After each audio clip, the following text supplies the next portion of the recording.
നമസ്കാരം. മെട്രോ മാറ്റിനിയിലേക്ക് സ്വാഗതം. മലയാള സിനിമയെ സംബന്ധിച്ച് വളരെ സുപ്രധാനമായിട്ടുള്ള ഒരു വാർത്തയാണ് പുറത്തു വരുന്നത്. നടൻ സിദ്ദിഖിന്റെ അറസ്റ്റ് താൽക്കാലികമായി തടഞ്ഞിരിക്കുകയാണ് സുപ്രീം കോടതി. പീഡനക്കേസിൽ ഹൈക്കോടതി മുൻകൂർ ജാമ്യം നിഷേധിച്ച് ഒളിവിൽ കഴിയുന്നതിനിടെയാണ് സിദ്ദിഖിന്റെ അറസ്റ്റ് തടഞ്ഞുകൊണ്ട് കോടതി ഉത്തരവുണ്ടാകുന്നത്. 2 ആഴ്ചത്തേക്കാണ് അറസ്റ്റ് തടഞ്ഞത്. കടുത്ത കുറ്റങ്ങൾ ആരോപിക്കപ്പെട്ട് ഒളിവിൽ കഴിയുന്ന നടനെ പിടികൂടാത്തതിൽ പോലീസിനെതിരെ രൂക്ഷ വിമർശനം ഉയർന്നിരുന്നു.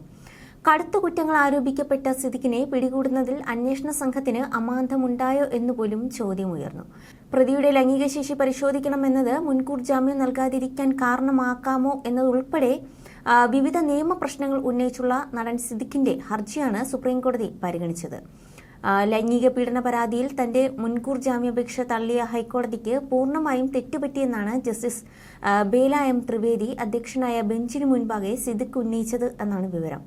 സിദ്ദിഖിന് വേണ്ടി മുതിർന്ന അഭിഭാഷകൻ മുകുൾ റോത്താഗി ഹാജരായി. തങ്ങളുടെ ഭാഗം കൂടി കേൾക്കാതെ ഉത്തരവിറക്കരുതെന്നാവശ്യപ്പെട്ട് തടസ്സ ഹർജി നൽകിയ സംസ്ഥാന സർക്കാരിന് വേണ്ടി അഡീഷണൽ സോളിസിറ്റർ ജനറൽ ഐശ്വര്യ ഭാട്ടിയും പരാതിക്കാരിക്ക് വേണ്ടി മുതിർന്ന അഭിഭാഷക വൃന്ദ ഗ്രോവറും ഹാജരായി. അതേസമയം ഷഹീൻ സിദ്ദിഖിന്റെ സുഹൃത്തുക്കളായ പോൾ ലിബിൻ എന്നിവരെ പോലീസ് കസ്റ്റഡിയിലെടുത്തെന്ന പരാതിയുമായി ബന്ധുക്കളും രംഗത്തെത്തി. കഴിഞ്ഞ ദിവസമായിരുന്നു ലൈംഗിക അതിക്രമ കേസിൽ ഹൈക്കോടതി മുൻകൂർ ജാമ്യം നിഷേധിച്ചതിന് പിന്നാലെ സിദ്ദിഖ് ഒളിവിൽ പോയിരുന്നു. സിദ്ദിഖ് ഒളിവിൽ പോയ കാറുമായി ബന്ധപ്പെട്ട് കൊച്ചിയിൽ നിന്നാണ് യുവാക്കളെ കസ്റ്റഡിയിലെടുത്തതെന്നാണ് ബന്ധുക്കൾ പറഞ്ഞത്. കടവന്ത്രയിലെയും മേനകയിലെയും ഫ്ളാറ്റുകളിൽ നിന്നും പ്രത്യേക അന്വേഷണ സംഘം കസ്റ്റഡിയിലെടുത്തുവെന്നാണ് പരാതി. യുവാക്കളുടെ കുടുംബങ്ങൾ കൊച്ചി സിറ്റി പോലീസ് കമ്മീഷണർക്ക് പരാതി നൽകി. അതേസമയം കേസുമായി ബന്ധപ്പെട്ട് ആരെയും കസ്റ്റഡിയിലെടുത്തിട്ടില്ലെന്നാണ് കൊച്ചി സിറ്റി പോലീസിന്റെ വിശദീകരണം. അതിനിടെ പോലീസും സിദ്ദിഖും ഒത്തുകളിക്കുന്നുവെന്ന ആരോപണമായി അതിജീവതയും രംഗത്തെത്തിയിരുന്നു. സിദ്ദിഖിന് ഒളിവിൽ പോകാൻ സമയം നൽകിയെന്ന് അതിജീവതയും കോടതിയിൽ വാദിച്ചു. നിരവധി ഇലക്ട്രോണിക് തെളിവുകൾ സിദ്ദിഖ് നശിപ്പിച്ചെന്നും അതിജീവത ആരോപിച്ചിരുന്നു.